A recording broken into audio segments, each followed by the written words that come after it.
A blind knight that uses echolocation, viewing the dark, treacherous world through sound. Trapped in a dungeon keep, endangered by combatants, where hazards lurk around every corner. Make sound to have vision, or don't and be stealthy. Avoid impaling threats throughout the dungeon to escape. Engage with other prisoners. Rogue Knight I've been hearing about. Could you find the key and unlock my cell? Free them to fight back with more allies. Let's take this guy. The Dungeon Labyrinth has many paths and even more traps. Struggle through the darkness to find your freedom.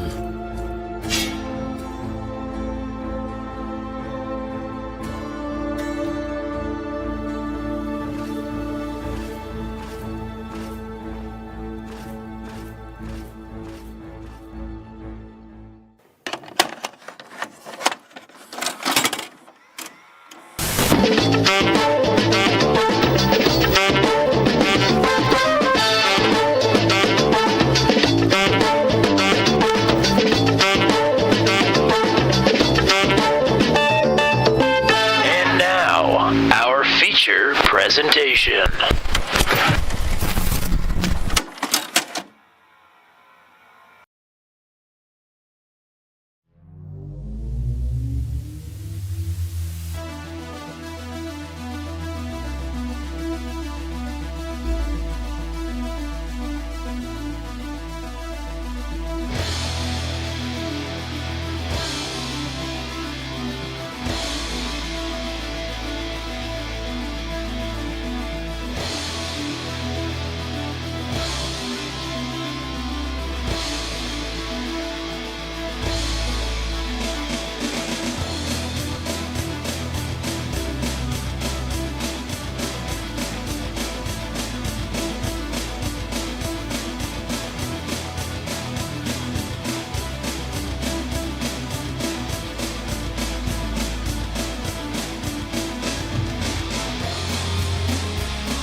This is the Daredevil series, only on Turn 200.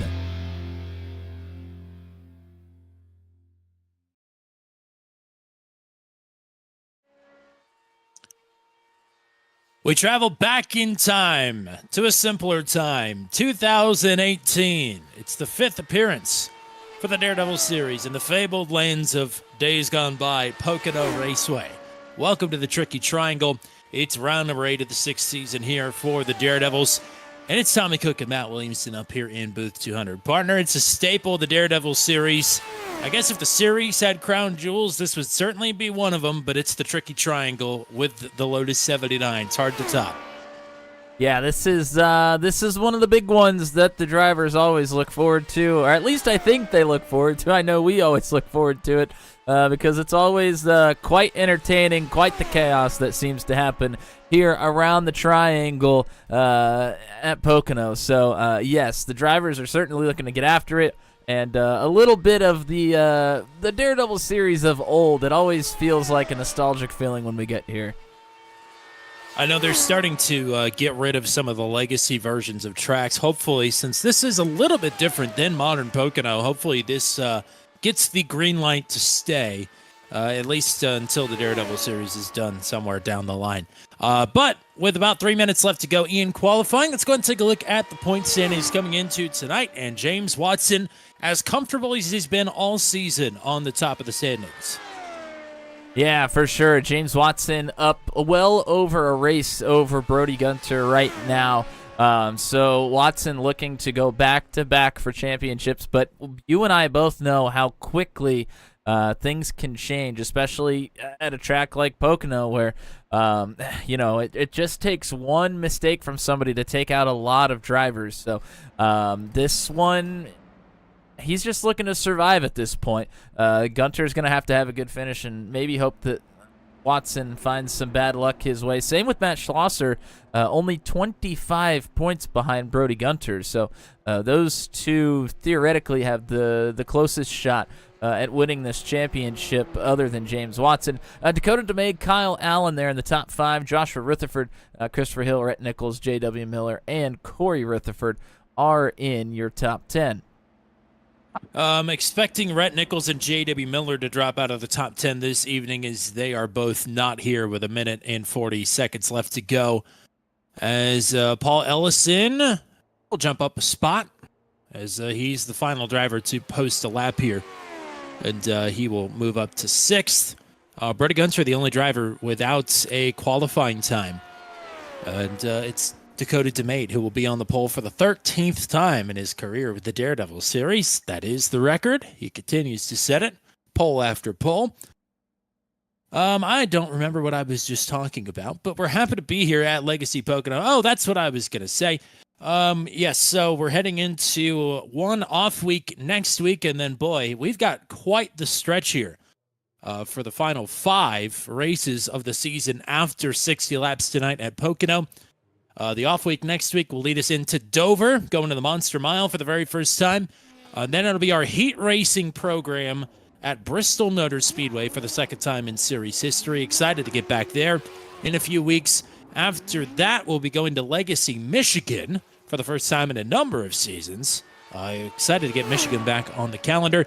It'll be Mount Panorama after that, and then a week off for Thanksgiving, and then the first week of December we'll close out the season with Atlanta 2008. Hard to believe that we've got 6 races to go, including tonight. This season has just flown by. Yeah, it definitely has. I mean, even with the extended schedule, you know, the Daredevil series used to only be 10 races, 10 weeks, and it's been extended a little bit, but still goes by incredibly quickly. Yes, drivers are going to have ample opportunity, especially those oval specialists, to show their talents and hopefully jump their way up in the standings here in the coming weeks. The end of the season is going to be one you do not want to miss, and you and I are both quite interested to see what happens at Mount Panorama. Absolutely. I look forward to that in a couple months' time. And in the meantime, it's time to go racing here at Legacy Pocono for the 5th time in series history. Dakota DeMade, with his 13th career Daredevil series pole, will lead the field to green. Christopher Hill, a previous winner here at Pocono, starts to his outside. Christopher Kresge has been one of the best drivers on the ovals this season, but tonight's a triangle. We'll see what he can bring to Pocono from the inside of Road 2. James Watson with a cushy points lead coming into tonight. He wants to leave with a cushy points lead as well, starting on the outside of Road 2. Kyle Allen is now on the left side of the points graphic. He's having a great rookie season. He'll line up in 5th to the inside of Paul Ellison. Last time out on the ovals, he picked up a podium finish. Austin Lafferty starts on the inside of row number 4 after taking last week off. Zach Amspacher is back after a nice vacation. He will start in the 8th position for his first start at Pocono. It's Nicholas Acidro, another previous winner here with the Daredevils at Pocono, starting in 9th to the inside of Derek Wright, who had a nice comeback run last week at Circuit Gilles Villeneuve. It's the Rutherfords. You can't get them apart. They're on row number 6. Joshua on the inside, Corey on the outside. And then 2 of the oval favorites as well at the back of the field. Matt Schlosser in 13th, and no qualifying time for Brody Gunter. He'll start on the outside of row number 7. Beautiful day here in Pocono as the drivers start to roll. Mr. Matt Williamson, what do we got for strategy here this afternoon? Yeah, we'll take a look at the weather conditions first. Track is pretty warm here. 119 degrees is the track temperature. That's about as hot as we see it get here in the Daredevil series for the most part. I think the main thing for the drivers, or at least we would hope here, for those that have been around for a little bit, they know that the big wreck or the big couple of wrecks tend to always happen here, no matter how hard you try to stay out of it. So I would imagine a lot of the strategy up front is just to survive, as it was a couple of weeks ago as well. I think when we come to an oval, especially a big, fast one like this, That is always at the top of the mind. But when you start looking at those passing opportunities, obviously the big run down into turn number 1, but a lot of times we see a lot of passing in turn number 2, folks getting a big run and taking a big dive down to the inside in turn 2. So that is probably going to be the main passing spot here once things really get going. And again, much like Talladega, if somebody really wants to go from the back all the way to the front early, I do think that it is probably in play here tonight as well, especially with the big, wide, fast stretches that we have on this racetrack. We always have to mention it here at Pocono, just in case this is your first time seeing this monstrosity of a track. 3 distinctly different turns. They all are angled different and banked different. Turn number 1, the long-forgotten Trenton Speedway in Trenton, New Jersey. Turn number 2, modeled after Indianapolis. And this turn number 3, modeled after the Milwaukee Mile. That is what these drivers are up against here tonight. 2.5-mile triangle race for 60 laps. The Daredevils on the move at Pocono.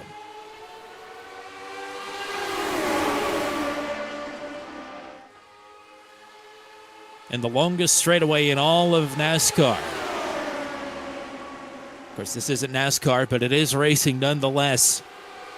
And around the outside goes Christopher Hill. Chili Wonka to P1. And you mentioned getting big runs. They're pretty spaced out in single file for these top 4. It's going to be a big pocket of air for these drivers headed into turn number 2, side by side a little bit further back. As they get scrunched and bunched and try to get it all spread out once again.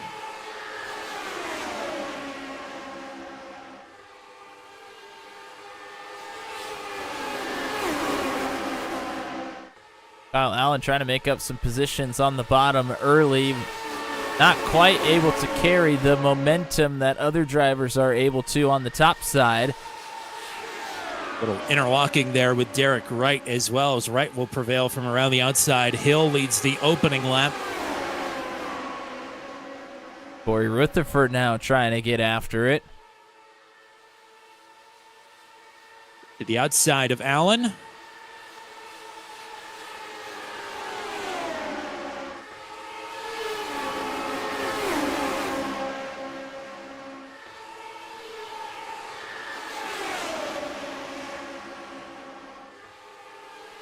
It's pretty orderly at the front of the field for now. Woo! A couple of drivers nearly got into the wall there out of turn number 3. It's easy to do. Oh, we've seen many races ended just getting tight up into the wall off of that corner. Unfortunately, a great run from Matt Short comes to mind, going for that first win. And I think he was running in the top 3 or 4 and absolutely blasted the wall, getting tied off of turn 3. I mean, that happens so often here, and it really sneaks up on you. Still single file and spaced out through the tunnel turn, down the short chute, and into what turn 4. But calm, cool, and collected for Hill and DeMade up front. Kresge holding down third. It's a little bit tighter behind them. As here comes Corey Rutherford to the inside of Zach Amspacher now. And Rutherford will go to the inside of Watson and Ellison as well. Corey taking a big run here to try and challenge for 4th. Corey is on the move right now. If he can make this pass stick, that would be 8 positions gained in the first few laps. And this tells me that these drivers are definitely saving a little bit of something. Definitely some apathy to try and make some moves. It's clearly possible as Corey is getting after it here early. Yeah, and he's getting tight there through turn 3, but able to clear Ellison. So nicely done for Rutherford up to 4th. Now a little side-by-side action. Derek Wright on the outside of Brody Gunter. Gunter moving forward. Gunter's race ending in disaster last week. Oh, boy. Oh, man. And, I mean, it's not quite as close to disaster as we'll see throughout this race. But, of course, we don't really get close to disaster here. We just see it. The disaster just happens. Yeah, I am curious. I mean, in years past, or seasons past, I should say, a lot of incidents happened down in turn number 1, and a lot of it was just because that right rear tire got really hot, and the drivers just, couldn't really see it coming. As Rutherford now going for the podium position over Christopher Kresge, but I'm not so sure that's going to play out exactly the same way now with a bit of a different tire model this season, as Rutherford able to clear Kresge and now dives underneath of Dakota DeMade. The number 5 is moving and shaking. Corey tired of waiting around. If we're going to ride in a line, he wants to be at the front of the road. We did have a little bit of contact further back between Austin Lafferty and Matt Schlosser. But as far as I could tell, they're undamaged, and they're both going to be able to continue. Doubling up a little bit more through the pack here, as we'll see how Hill is going to respond to Rutherford. Meanwhile, Ellison, Watson, Wright, and Gunter. Now they're going to gang up on Watson and all trickle around the outside. Corey Rutherford looking for the lead, took the purple lap last time around, and now he's got the top spot. And Corey is rolling right now. He is taking no prisoners here on his way to the front. 11 positions gained, and now at the point. Corey Rutherford with authority to the front of the field. Our second different leader of the day here, coming to lap number 8. This will set Christopher Kresge in motion now as Dakota DeMade is fading a little bit. Brody Gunter to the inside of DeMade, with Paul Ellison in close proximity. They're starting to feel it now. They're getting after it. Yep. Corey just rang the dinner bell.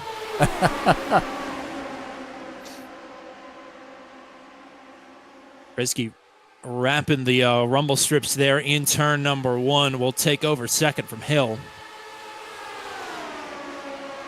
And now is going to combo that into a look for the lead. Kresge on point. Oh, man. I believe that was Allen and Joshua Rutherford that nearly got together there a little bit further back. What's curious to me here is... That was a hard shot. I think that was Rutherford again. Joshua Rutherford, that is. Took a big shot to the outside wall.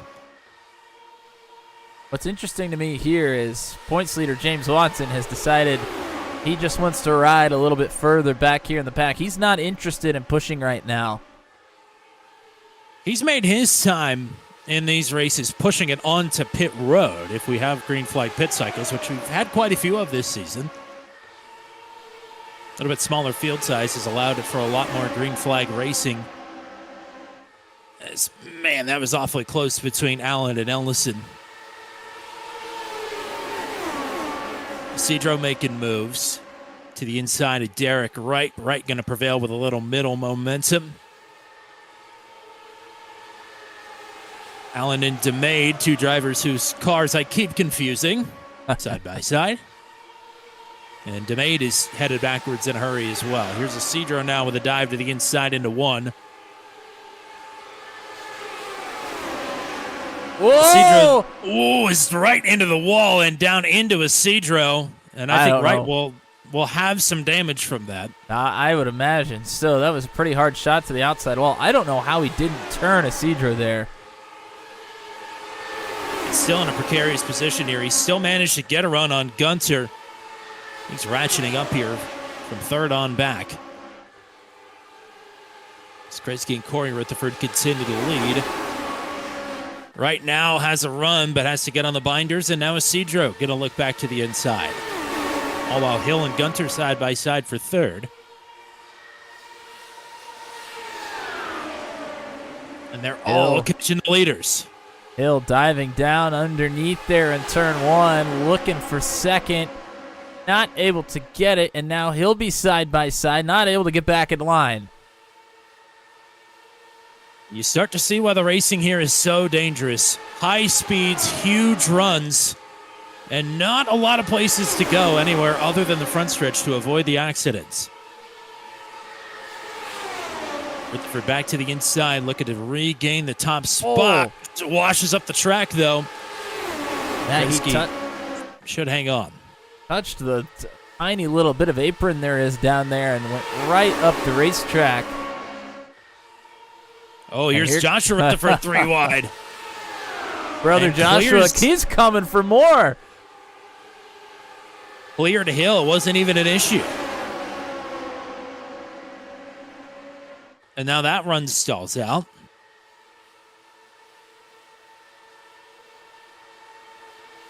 I tell you what, if they are this packed up at the end of this race, we are in for it. I mean, we're only on lap 12 out of 60, and it already looks like this. Not even a quarter of the way through this one. These laps will click off decently fast. And they're running 48-second laps. Gretzky up front, 2 and 3 wide now. Behind them. Boy, there for about 4 or 5 laps, we thought this might go single file for a while, and all of a sudden it has gotten certainly not the case. I would imagine the green flag pit cycle going to start in the next 10 laps or so. Yep, it'll be a two-stopper. They can't quite make it to halfway if we go green the entire way here.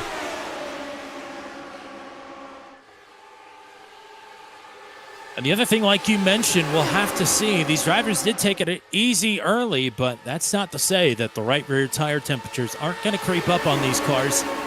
And also, a new feature on this car, tail as old as time, a worn right front might come into play as well, and that's normally not something these drivers have to deal with. These cars want to destroy themselves here at Pocono, and they've got ample opportunity to do so before we can get down pit road. Yeah, I think it's just going to be a little bit different. The wear is different. The tires behave differently than years past. I mean, those tires still get hot, but they just don't quite operate the same as they used to. As boy, Gunter and Corey Rutherford just about came together there. Ooh. And Joshua Rutherford and Derek Wright do make a little bit of contact, and that puts Wright on the outside of 3 wide as Corey is dropping back. Oh, it's bottled up here into 1. It's a little calmed, but not much. And I think Corey had to get out of the throttle to... Oh, it's a Cedro! Up into Corey Rutherford. Derek Wright, Paul Ellison also involved. That might be a day ender here for Ellison, who I think is missing the right rear tire on that car. And Corey Rutherford with a big shot to the outside wall as well, already towed back to the pits. So Derek Wright is crab walking as well, so I think that's going to take care of these 3. Unfortunately, we'll see what kind of damage a Cedro has. Yeah, as we're under caution here for the first time tonight on lap number 15.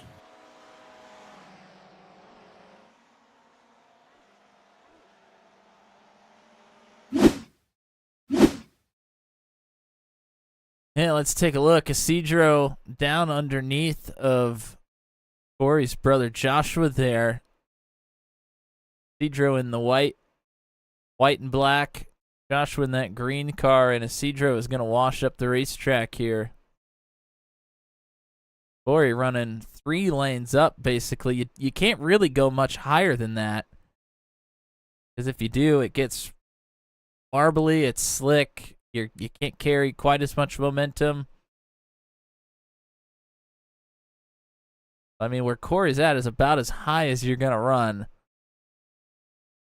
Cedro just comes right up the racetrack.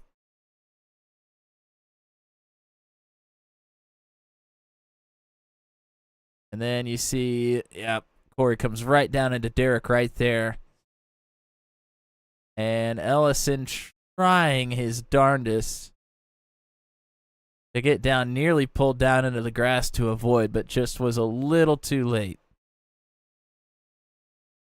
And through all of this, you see James Watson comes to almost a complete stop there behind Corey. He missed it. This is exactly why he was hanging out in the back. And it ends up paying off there for your points leader.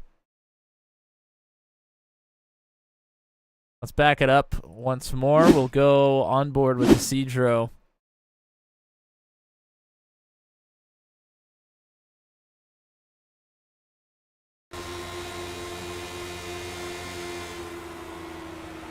He's out of the throttle.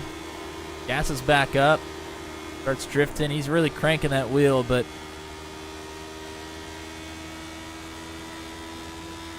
I don't know if he didn't expect Corey to get that big of a run or was just too far into it at that point.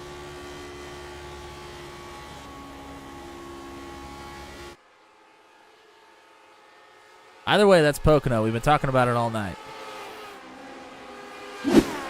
That's frickin' Pocono, baby.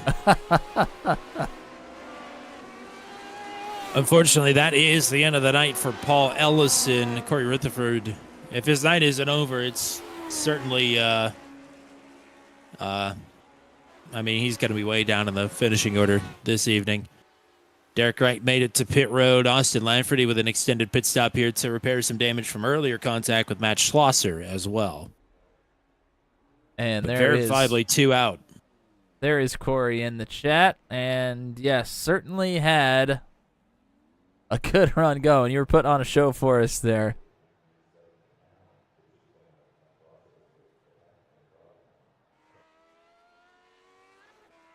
So now, restarting here on lap 18. Do we still need 2 stops? It's the math is not mathing in my head here. I don't believe so. I think we should be able to make it. Okay. But yeah, I think it will be tight. Certainly if the caution comes out before lap 35, they'll still have to make one more stop. But if it comes out after that, before green flag pit stops, then those drivers should be good after that. Zach Amspacher and James Watson have both come back down pit road here. Yeah, under this caution. See them come down. I'm assuming that's to take a little splash of fuel here, as it's a quick one for Watson. Amspacher is actually going to go up on the jack. So Amspacher will take tires here, it appears. Okay.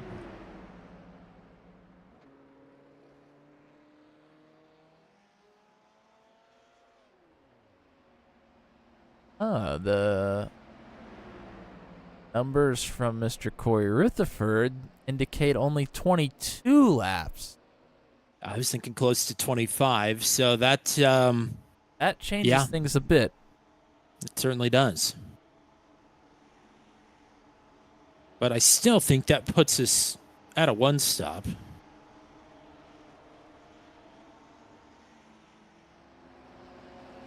But with not many laps to spare for a potential attempt at overtime, which... Yeah, I mean... when have we ever needed that?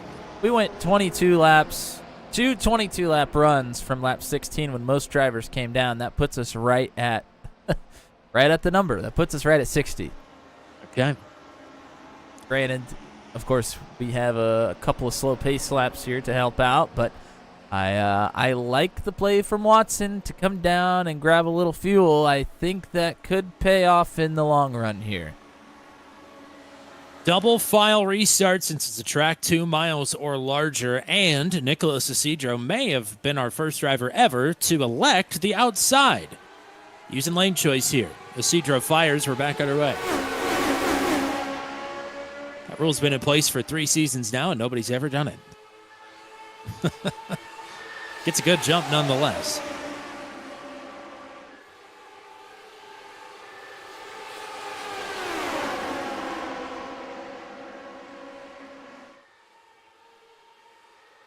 Big gap here for Gunter. Back to the rest of the competition. So he tucks in right underneath the 424. Or the back wing of the 424, rather.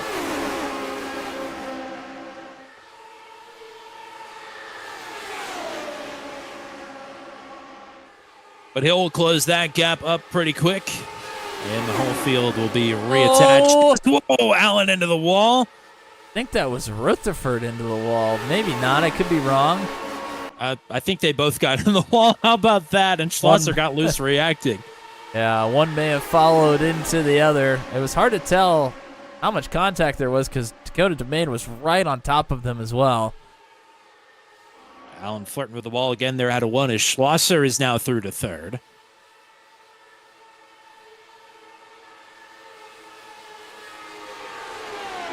To point out as well, Derek Wright's race is over. He is disconnected. So that leaves us with 11 out on track. Boy, Kyle Allen making some aggressive moves there. Into turn number 3 as that time Christopher Hill nearly got up into the wall. This car has gotten tight. Joshua Rutherford, big run down the super stretch, and he is looking to take the lead into one. It's going to peter out a little bit down low as Cedro swings around the top side, hangs onto the top spot. Oh, man. Rutherford will pull into second now. Gunter underneath.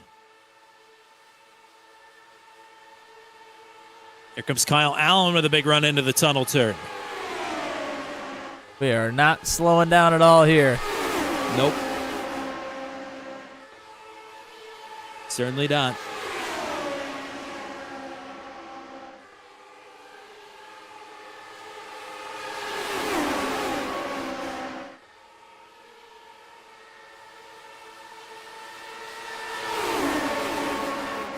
Comes Matt Schlosser hunting for a run. Oh, man. Tightly compacted visions of Chicagoland Speedway dancing in my head as that was up nearly into Rutherford. Go on board with Schlosser getting a big run down into the tunnel turn here.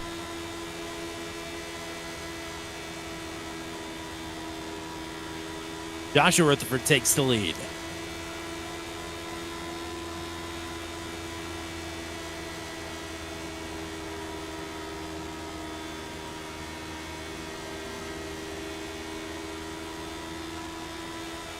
I do wonder how much longer we were going to stay calm before Corey sort of set the tone. Or set the aggression goes Allen. level.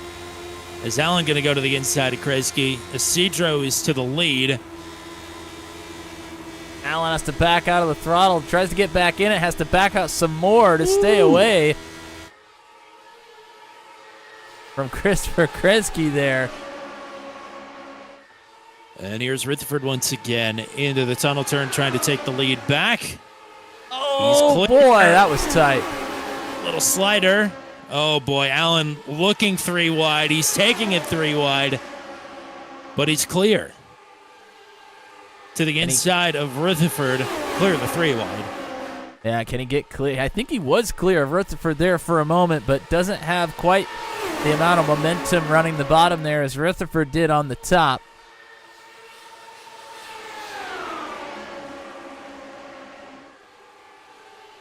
Race control with their finger on the button should it all go wrong. Allen leading briefly. Rutherford with the crossover as Derek Wright joins us in the chat. Look at that. Oh. I mean, Joshua made that look easy. He's got that move into 2 figured out, that's for sure. I mean, that down the medium straight. Historically, that is where a lot of moves to either win or crash the field have been made. So it's either one of the two more often than not. Yeah, you're not wrong. Rutherford and Kresge pulling out of line. Big run here for the Patriarch. But we'll keep it to the inside of the 999.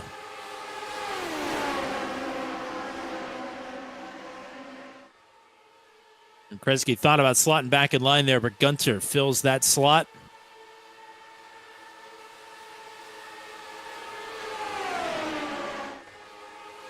Kresge a little wobble up the track. That might be the biggest lead we see for the rest of the race, and it's only about 2.5 car lengths.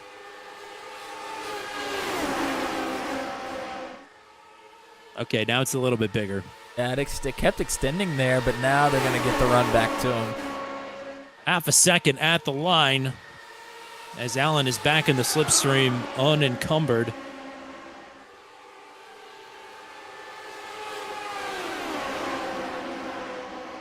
See if Gunter. he can close this gap into the tunnel turn. Gunter now clear for third.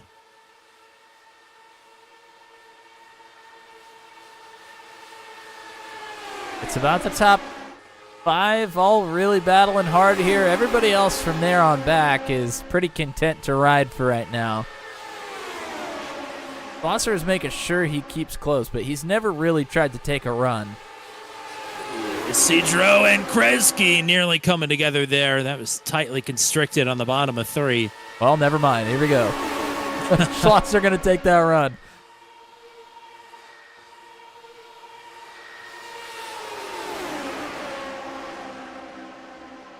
Isidro now the lone rider in the middle.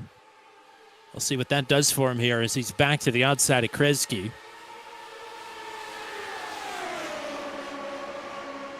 And we'll get clear.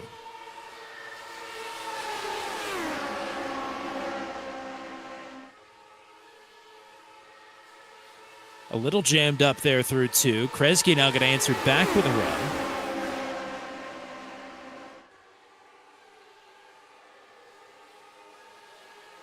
Oh boy, Kresge got tight there through 3. Able to really yank it around and clear Isidro with the momentum off the top there.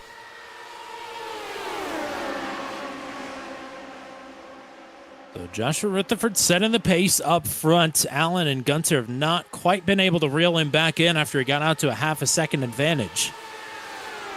But little by little, this gap continues to shrink, and soon enough, Allen will be able to have a run. As Isidro will bomb it again to the inside and touch the rumble strip down there. And nearly made that Kresge's problem.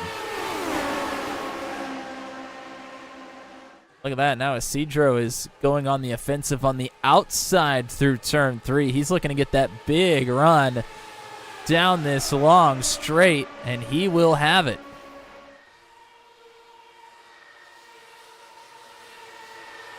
Speeds over 190 miles an hour for the drivers at the front of this field. For Christopher Hill, down the long straight there, over 195 into turn number 1. These guys are home. Yeah, almost everybody has been up to at least 196, 197. A couple of drivers up to 200 miles an hour a little bit further back when they get that big run.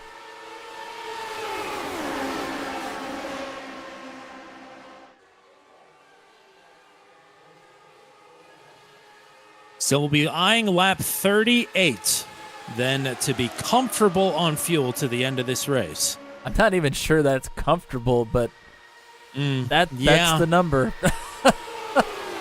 Uncomfortably, statistically, probably having enough fuel.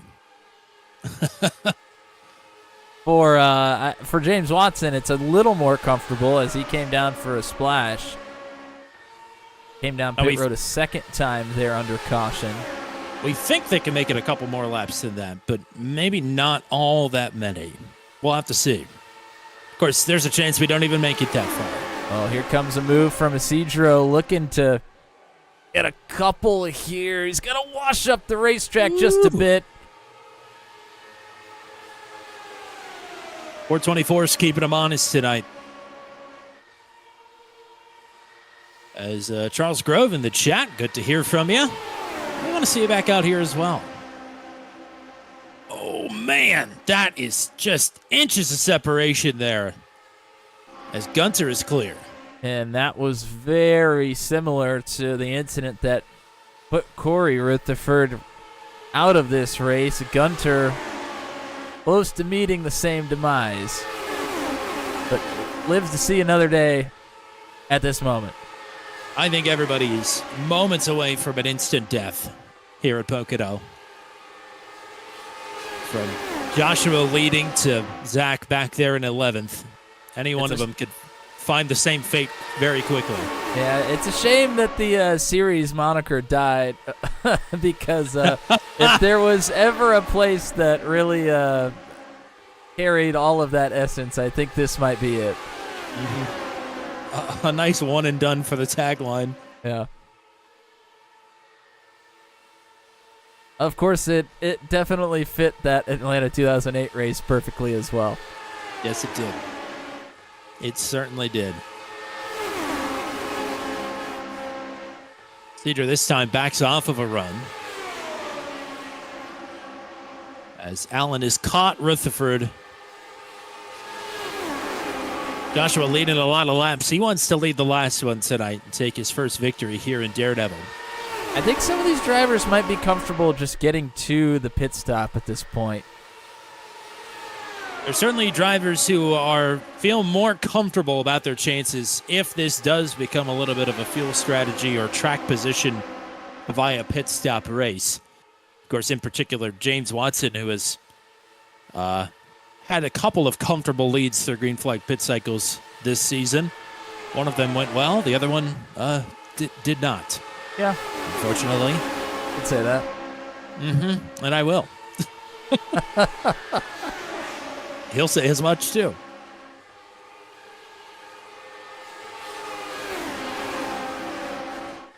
Cedro still keeping it close to Gunter, but hasn't necessarily taken a run. Now he tries to take one to the outside. Gunter shuts the door. A clang and bang off the outside wall down the stretch.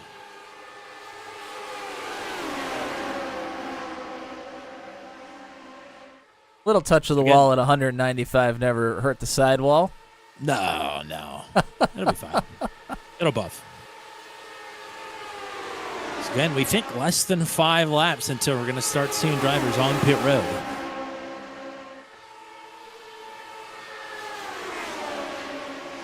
Drivers, for now at least, looking content to ride. See how quickly that changes, though. Yeah, I mean, the funny thing is, if anybody wanted to really try and make some hay, right now could be the time, but a lot of drivers look to be content to try and make it pit stop. Christopher Kresge is not one of them. Kresge's gotten his elbows out more this season. He's really not been content to settle as much. Much like Joshua Rutherford, he wants that first dub in the series that he created. Here's Hill to the inside of Schlosser now. Here's a Cedro looking for a run on Gunter. We're not riding it out. These guys are getting after it. Got about 3 more laps to make it to that magic number.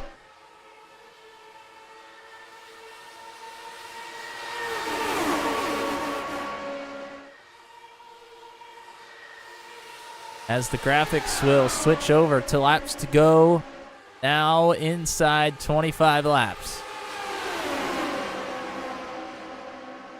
Cedro challenging for second, but out-momentumed on the outside by Allen and Gunter. Kresge with a run to the inside of Schlosser. And Kresge going to pick off another, or rather regain the position he was just running in. Gunter hung up way on the top side, nearly 3 wide as Cedro moving into position. Oh, and Challenging for second. Joshua Rutherford disappeared there for a moment. A little connection issue. Oh, man. Oh, look at this. Christopher Hill looking to make it 3 wide. Boy. Allen backing out of it. Hill and Kresge now for third.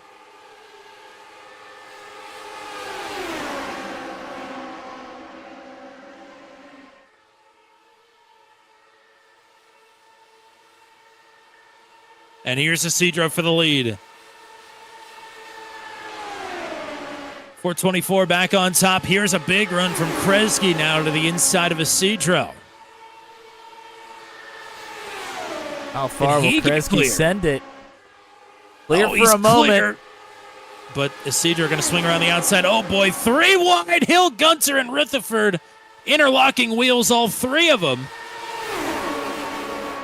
Top 5 in fighter jet formation here into one. Look at this run. I mean, unbelievable. Christopher Hill is back on point. Hill getting the run from the inside lane. And the pit window's open this time, and these drivers are going all out to try and get preferred track positioning here. Rutherford thought about sending it up the middle. That gap wasn't there. Thinks better of it. Now Kresge is clear by an inch or two. Can't quite pull the trigger before Hill gets back up top. Our pit stops now. Are we going to be able to get one more in here? Everybody out on the racetrack. Nobody coming. That tells me we are A-okay. One more stop. We're good to the end.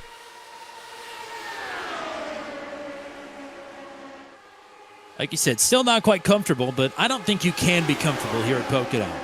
Like even if you're riding, making laps out by yourself in the lead and everybody's crashed out, you still have to worry about wrecking. Ooh. Kresge trying to crowd that outside lane a bit. He gets a good run into the tunnel turn. I think if Rutherford was another foot closer there, he would have pulled the trigger to make that 3 wide into the tunnel. But the door is still open for him to get underneath. Here's Kyle Allen back into the fray now. As Rutherford touches the rumble strip there a bit. Here comes Joshua Rutherford. Oh, is he going to make pit road speed? No, not even close. Too fast entering. That is a very tough entry. We haven't talked about that at all here tonight, but that's a prime example to set it off. Very, very tough pit entry. That cone and that commitment line comes up on you very, very quick. And you are going at a high rate of speed when you're headed towards it. That's the other thing pointed out to us in the chat by Charles Grove. Right rear tire, gonna be hot. It's not gonna help the maneuverability here if you're pulling it off on the track at full speed out of turn 3. A little bit better than it has been in seasons past, but it's still no cupcake. Nobody joining Joshua on pit road this time, as he is still in his box as the leaders blow by. It's a 40-second stop and hold. Joshua's out front there for a long time. Wonder if he burned a little bit more fuel than some of these others.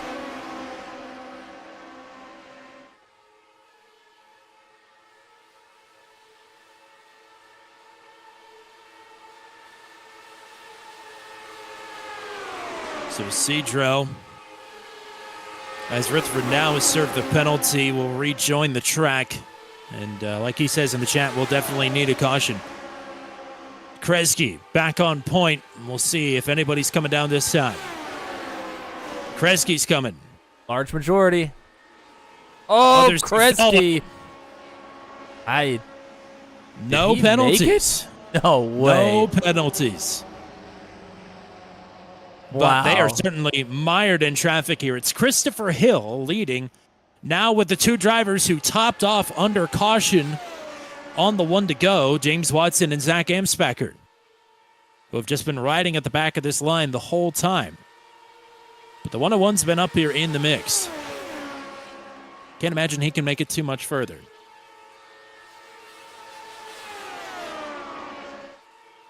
I mean, they've saved enough here where if we get a green-white checkered at the end, should be good to the end. I'm sure that is exactly what they were hoping for, and all three of them will come together. Very conservative entry for Hill. Watson is tight at the line. I think he made it, though, and no problems for Amspacher. Race off for the big group is won by Brody Gunter, and he has a decent lead over Matt Schlosser.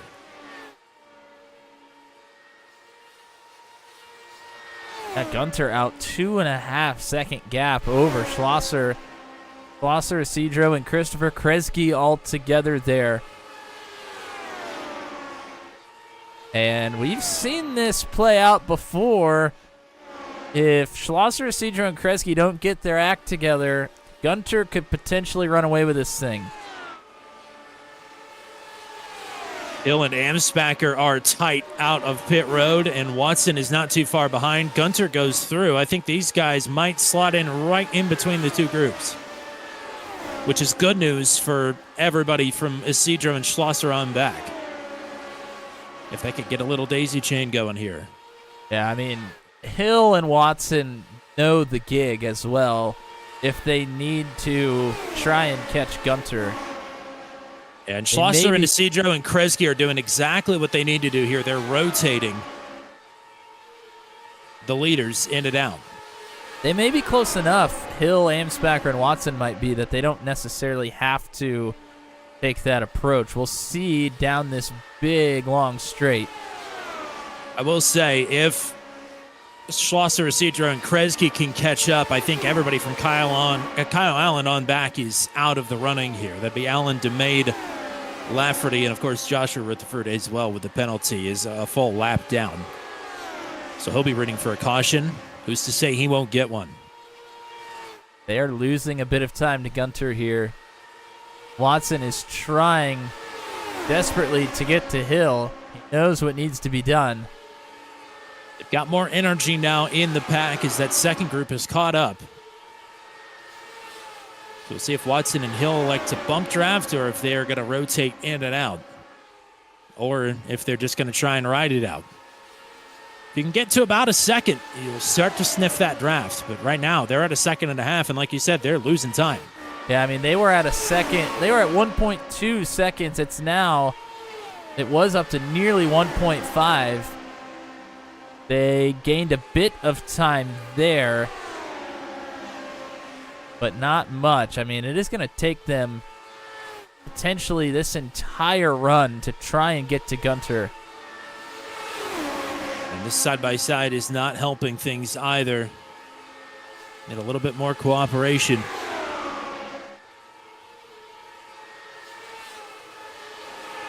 The side-by-side was quicker at Talladega. I think a little bit different here at Pocono with the different corner profiles and all that fun stuff. Yeah, and, not quite as much banking to help either. Lap times nearly identical last time around. And we're talking 0.08 of a second quicker for the pack than Brody Gunter. But every little bit helps.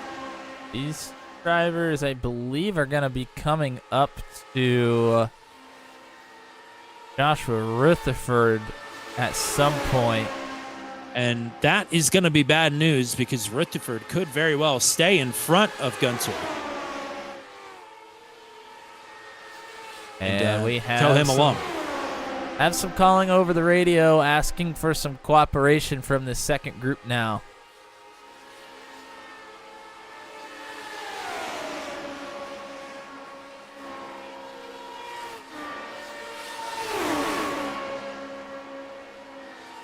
Like maybe we'll get it. They're going to allow Schlosser to get out front, and then Hill is going to take his big run.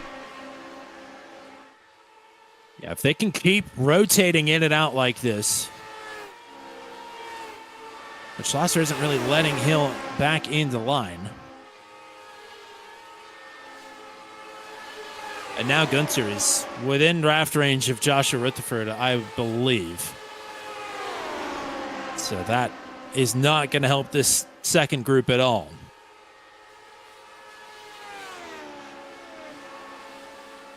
And more time lost.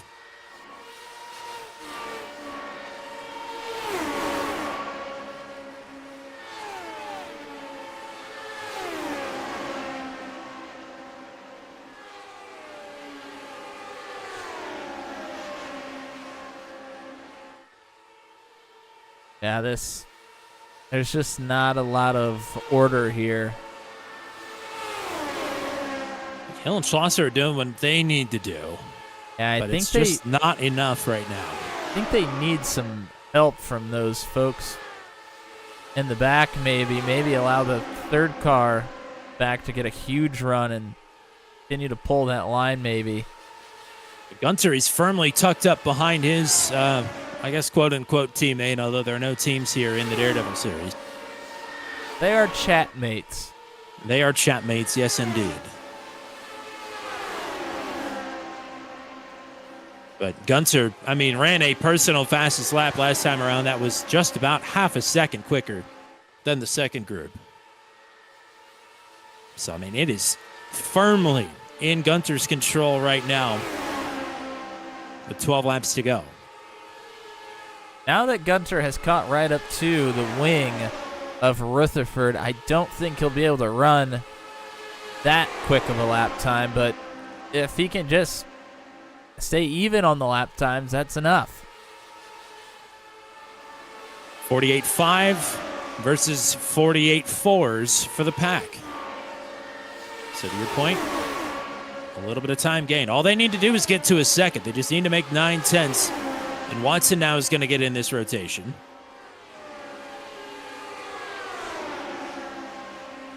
Watson quite experienced with this dance, if you will. He's going to bump draft.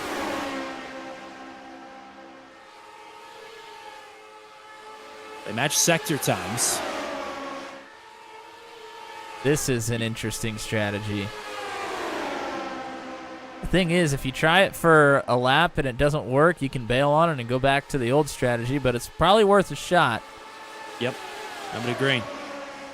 Problem is, it is much more difficult to bump draft with this newer update to this car than it was previously. Gunter 400s quicker. So that did not work. I don't know. They didn't truly get the full effect of the bump draft. I think this lap around will be the telling sign of whether it's working or not. They're up in Sector 1.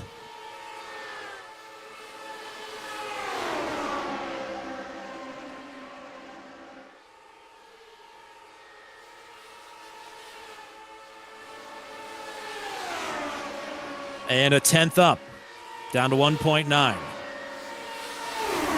Oh boy, here comes Christopher Kresge. Kresge thinking this is going to work, probably getting himself in a better position for when they do catch Gunter. It's not a guarantee yet, though. They continue to gain through the first sector. I will say I think it is working, but will they have enough time? Yeah, they just need to get to 1 second. I think it might be a little too late. It would certainly be working if Gunter didn't have Rutherford with him. Yes. But the fact that Rutherford is with Gunter, I don't think they're going to be able to get there. That's another 10th. I mean, would you trust anybody else other than these two to pull this off? I mean, Watson's front wing is literally between the rear tires of Christopher Hill. Any slight movement one direction or the other is going to basically jack the rear end of his car up and turn him around. Yeah, well, oh boy. The other part of that is Christopher Hill has to just be mindful enough to keep his wheel as straight as possible as well. It's one thing for Watson to be able to keep his straight, but when you're being pushed like that, it's very easy for you to just get a little off kilter as well. At the line, another 10th. Down to 1.7. At this rate, they might catch him on the last lap. They got to pick up the pace.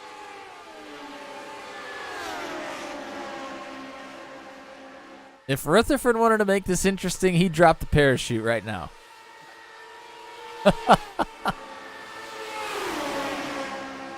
I don't really want that, though. I don't foresee that happening, but he could. I don't either. The other thing they need is for everybody in this second group to stay with the program. Another 10th. 1.6. Again, if they can get to 1 second, it should start to happen rapidly. But at this rate, it'll happen on the last lap. Yes, unfortunately, that is true.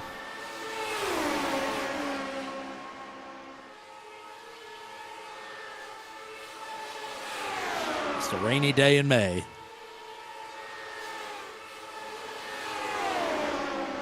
Aren't the flowers supposed to be in May, not the showers? You would think so. More time gain here. That was 0.2 that time, and they're down to 1.4. They are starting to eat in. Boy, if they can start sniffing here in the next couple laps, they have a shot. Gunter's leaving space here to Rutherford.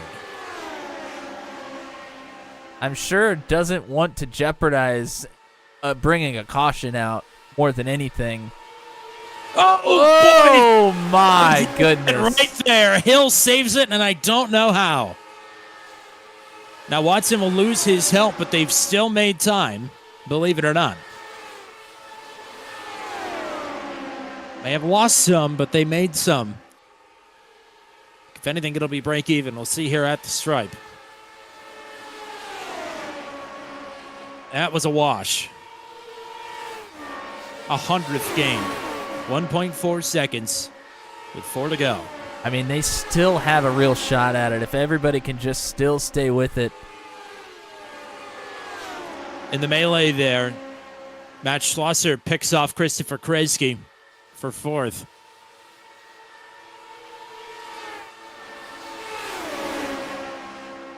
They have gobbled time up there.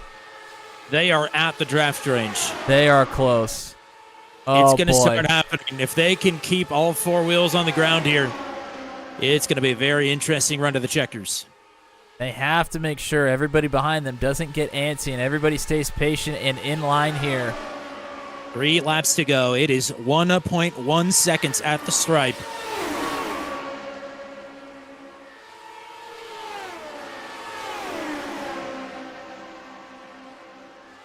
They're at 1 second right now. It's going to start happening. Watson and Hill will need to keep after it, but they should start getting the full effects of the draft here. Everybody's going to have to stay patient, though. They may just have to wait for a 1-lap melee at the end. Oh, they got to make sure Schlosser stays with it here. 2 laps to go. Half a second. Oh, baby. Schlosser's pulling out. Schlosser trying to get in a good position here. They're already here. Oh, contact between Amspacher and Isidro further back. I think we're going to stay green as they're both Now, still rolling. What does Gunter do? He sticks behind Rutherford. There goes Hill. Hill is to the lead. Watson is through to second. We're coming to the white flag. 3 wide. Kresge trying to shoot the gap. Oh, boy. Nearly contact. A little ping-ponging, but the race is official. 1 lap to go. Kresge with a run. Kresge to the inside looking for the race lead. He's got it. Clear. Hill going to answer back on the outside. He'll have the momentum. He'll have the help. Schlosser's down low behind Kresge. Kresge trying to side draft. Schlosser going to take him 3 wide into the tunnel turn. Schlosser is clear. Kresge trying to rally down low. Hill with help from Watson on the top side. To turn 3 they go. 3 wide, coming to the checkers. Kresge on the inside, Schlosser in the middle, Hill on the top. Watson gonna make it 4. 4 wide, finish at Pocono. Give it to Christopher Hill. Hill 32 1/1000ths of a second over Matt Schlosser. Kresge in 3rd, Watson in 4th. That's the Daredevil series at Pocono. Beat that. That's the damn triangle, baby.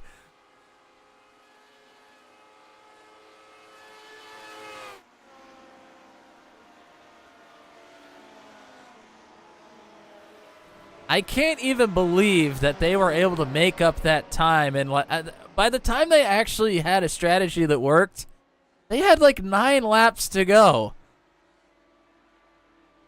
And in those 9 laps, They were able to mount the charge, and Christopher Hill, the leader of that pack, able to come away with it. That was an unbelievable run.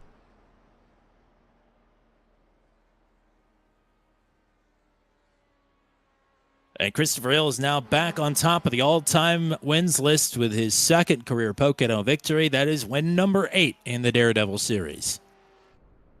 I think he might be out of fuel here. I think he might. Yep.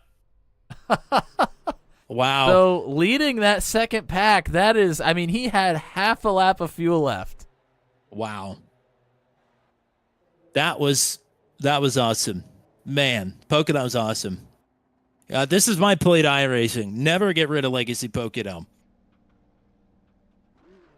Please. That's all I got to say. Please. Please. We are begging you. Let's no, we can't get to the full finish around it. We got to watch that final lap again. That was awesome. I love the move. I mean, Schlosser was not going to sit in line that for them to get there. I love that from him. He was ready to go. Here's the run to the white as Kresge, Schlosser, and Rutherford just about all barreled in together there off of turn 3. Kresge, the big run down into turn number 1. He bobbles just a little bit there on the bottom. If he didn't have that bobble, I think he might have had a little bit more speed coming out of turn 1. And here's the big move from Schlosser, taking it 3 wide into the tunnel. Able to clear. Now everybody's jockeying for position. Hill and Kresge just about crashed. Christopher Hill, we saw this from a couple of drivers trying to get on the offensive late. Uses the momentum from the top of turn 3. And that is enough to edge out in front right at the line. I mean, we're talking 66 one-thousandths of a second from Hill in first to Watson in fourth. That's nothing. That is absolutely nothing. That's crazy. The Daredevils at Pocono deliver as always. What do you say? They sure do. Unbelievable stuff. Let's get to the full finishing rundown then. Hill with the win, Schlosser in second, Kresge in third. We'll talk to these three here in a second. And I guess an honorable mention to James Watson, who will finish in fourth by just a whisker. Fifth to Nicholas Isidro after getting wrapped up there with that Zach Amspacher coming to the white flag. He'll rally for fifth. Gunter back to sixth, and Amspacher will finish in seventh with some damage. Kyle Allen then in eighth, Dakota DeMade in ninth, Austin Lafferty will finish in 10th. Joshua Rutherford, the last car running in the 11th in that lead pack at the end of it with Derek Wright in 12th, Paul Ellison 13th, Corey Rutherford in 14th, DNFs for those three gentlemen. Let's get to your podium finishers, and 37 one-thousandths of a second, Christopher Kresge still going to come home in third. I mean, that was incredibly tight, and that's what we expect from Pocono. That was elbows out racing at the end of this one. Yeah, that was a lot of fun. I came out of the tunnel turn and I had a run on that back stretch before the final turn, and I wanted to try to get to the high line, but I just didn't have enough room to get up there. And I knew whoever was up top was going to be able to get momentum through the third turn and win it, and that's what happened. I just couldn't get up there, and Hill was all the way up there, and he got the edge. Matt, what you got? Yeah, congrats on the great finish. It was a fun one to watch, no doubt. You surged on the front stretch there on the last lap down into turn number 1. You were able to take it for just a moment. It looked like there was maybe just a little bobble there on the bottom. You might have touched the apron or something that just kind of killed the momentum just a touch. But, man, if that didn't happen, I felt like you had a good shot at having a good run off of 1 there. Yeah, I really I thought I had a chance there. Once we caught Brody, that was a lot more fun because we at first we couldn't really work together, and he was getting away from us, and then we finally caught him with like 2 to go, and then it was game on, and I just like I said, I thought I might have had a chance coming out of the tunnel turn if I could get up high, and I couldn't. There wasn't enough room for me to take that high line, and I knew once I was down low in turn 3, I was at best going to finish third, and that's what happened. But I'll take it. Well, we've been talking to you more this season, man. You've been getting your elbows out. It's been a lot of fun to watch. And we'll hope to keep talking to you through the final 5 races here. But in the meantime, let's get some shout-outs in as usual. Yeah, as usual, just want to shout out RAL and the Kermit 9, as always. And, other than that, I think that's pretty much it. I want to thank my wife, even though she's not watching. But maybe I can get her to watch the replay later. If ever there was one, this is a good one to send over, I think. But thanks for the time here tonight. Congrats on another podium, and we'll hope to talk to you again in a couple weeks. Sounds good. Thank you. All right, let's bring up your runner-up finisher here tonight by 32 1/1000ths of a second. Match loss. We're going to come home in the runner-up spot in a really exciting Pocono race. Welcome back to the booth. Congrats on a really strong run to the finish there. Thanks. Yeah, came up one short, but I'll take a second place. It's funny to go and listen to the broadcast audience wasn't privy to this, but over the radio, as soon as it became pretty clear that the second pack had done its work and caught up to Gunter and Rutherford there, the panic in Watson's voice as he realized that he and Hill had been quickly outmaneuvered by the 400 car to try and get in a prime position there for a 2-lap shootout. How long had you been banking on making that move as soon as you realized you were going to catch up? Yeah, I had it planned. We were trying to catch those guys and we couldn't do it. We were doing like the leapfrog strategy, and then I was like, I'm gonna let James Watson come up here and bump draft his teammate, and I'm just gonna be that guy who, like, there's like 2 people carrying a sofa, and I'm like the guy who's got like one hand on the side, like, yeah, good job, guys, you're doing a great job, I'm helping, kind of, just like following along. And shout out to them for getting us up there, because I was just drafting along in line, and then they were doing the bump drafting, and then I was like, all right, as soon as we get close and we're in draft range of Brody, I'm gonna just throw myself out there and try to make something happen. And it kind of works, but obviously they were still right there. It's hard to, you kind of got to, it's a little bit of a chess game, I guess, deciding when you're going to move and how. And the last lap we got 3 or 4 wide, and it was just kind of like you're just hoping maybe you'll just get the right amount of momentum. But Chris did a great job ripping around the outside and got the win there. Nice little chess match at 195 miles an hour. Society meeting is in session. Matt, what you got?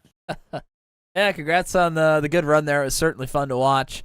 Was there anything that you maybe learned line-wise, trying to go on the offensive earlier in the race, that maybe helped you or didn't help you in that last lap? Because, you guys were slicing and dicing early on, and then things had to, kind of get single file to make sure you could catch Brody back up. But was there anything earlier in the race that you had kind of sticking in the back of your mind of, this is where I want to be at the end? Yeah, I kind of liked, and this might have just been me, but I liked being like the move of throwing it into turn 1 at the end of the straightaway, using the draft to kind of dive to the inside and then slide up in front if you can, because you could then kind of defend a little bit on the back stretch and in the tunnel turn and in the last turn, but you could really pass at will going into turn 1, because the straightaway was so long that if you got a run, you could just kind of send it up there. And I figured out a lot of ways not to try to pass early on, and then kind of was able to make a few things work. And I'm not even sure how I would do that last lap over again. It was such a crazy blur, but I think it was. I think sometimes in that crazy of a moment, you just have to do whatever you think is best and hope it works out. Certainly comes at you quick here at Legacy Pocono, man. So close to the win. We'll take a second place. Let's get some shout-outs in once again before we let you go. Yeah, shout out to Turn 200. Thank you for hosting this. congrats to Christopher Hill and Christopher Kresge for the podium. Shout out to James Watson for doing the bump drafting to get us up there. Shout out to Zach Amspacher coming over from Special Stage to give things a run tonight. So shout out to him. Yeah, that's about it, I think. Alrighty, partner. Thanks for the time. Congrats on the runner-up. We'll hope to talk to you again in a couple weeks at the Monster Mile. Sweet. Thank you. And there's a chance we might talk to him tomorrow night as well. I think the last I heard, he was planning on running the Wildish Dirt Track Challenge with Max V. We'll have to see if he makes an appearance. One driver that's definitely making an appearance is Christopher Hill, and he's making his appearance after the crew gets done pushing him in victory lane. As what a finish, man. Congrats on your second win of the season. Yeah, that was a heck of a race there, huh? That was a little nuts towards the end there, and for a while there, I thought Brody had it. You know, kind of. I mean, I feel bad for him, but I don't. You know what I mean? Like, because it's gotta suck to have it kind of secured and then get chased down like that. But yeah, man, that was nuts towards the end there. For a while, it was looking like we weren't gonna catch him, and it was just gonna be a battle for second. And then James was, just full teammate kind of mindset there. Let's get it. Let's see if we can't get up there and catch up. And he did a heck of a job giving him a push at the right time, and had a couple little moments where we pushed a little too long and it was a little sketch or a little off center. But man, couldn't ask for much more there. That was awesome. That was a hell of a fun finish. And did you see how close? I mean, I'm sure you saw how close it was. 66 thousandths for the top four at the finish. That's got to be pretty close to a record of some sort to have four cars that close across the finish line. So I don't even know if it's ever been like worth measuring before. So I think just that alone, we might have to put that in the old record book. But I mean, talk about never losing the faith there. As I mean, that the rotating wasn't working, obviously, and quite honestly, I know these cars can bump draft, but I didn't have much faith when Watson. Even though it was you and James Watson, I didn't have much faith that the bump drafting was going to work either. But I mean, talk about the stick-to-itness, I guess, of actually getting the job done. That just speaks to the skill of James. I mean, he's someone maybe a little less attention to detail might have been a little offset, and we would have been sideways a lot and all this, but he was very dead center on my bumper kind of a thing, and so you can do it in this car, but I think I've seen that go south in the past with people doing that and not doing it exactly how he was doing it. So I don't think it would have worked out with too many other people pushing, and you just had to kind of stay relaxed up in the front there. My hands were like just fingertips on the wheel down the straight, just in case it moved. It had a chance of catching it, kind of a thing. And all worked out. Yeah, the swapping. I mean, we tried using the tactics that me and Nate were using at Talladega for a moment there to an extent, and this isn't the track that works well on that for whatever reason. Probably because you have to kind of compromise your corner.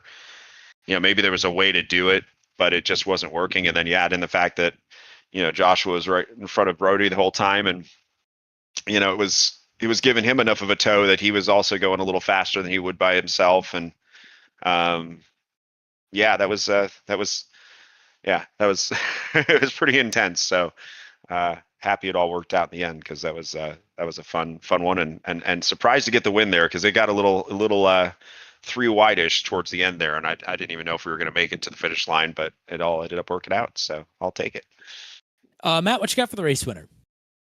Yeah, congrats on the race win. I mean, it was intense enough just to catch up to Brody, but then with 2 laps to go, you finally get there, and all of a sudden, Matt Schlosser, who was running in third behind you and James, drops down and says, "See you, boys. I'm going to try and take this thing."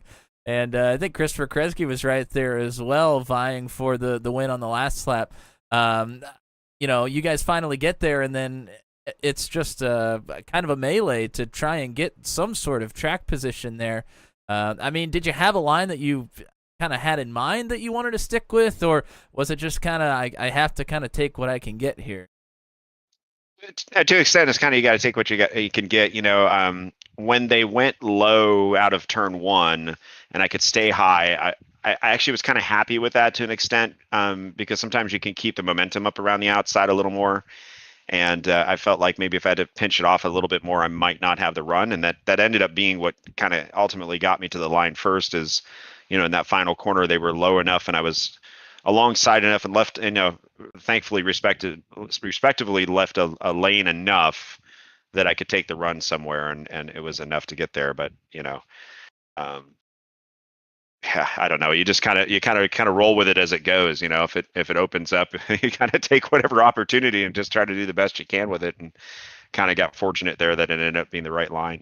Had they stayed high, maybe I would have tried going inside into 2 or something, and that might have completely changed the outcome. You never know. But yeah, I can't. Pretty ecstatic to get the win. It's been a rough season, and I feel like the momentum's starting to shift back the right direction. And who knows, maybe we still got a chance at this thing here. It's now only 2,300 points behind. I mean, so close, I mean, not impossible. We got some really interesting races down the stretch here. So we'll look forward to the old comeback trail here after a nice week off next week. But in the meantime, let's get some shout outs in. Yeah, big thanks to James and for tonight, and also for the all the help and sponsorship and everything from his setup shop. And if you guys are looking for some setups, head over his way. And then of course Precision Racing Instruction. Yeah, that's my coaching business. So if anybody's looking for a little tune up in any way, feel free to reach out. And of course, thanks to you guys for putting on the series. This is always one of my favorite series to run. So I mean, always looking for the next one. And so.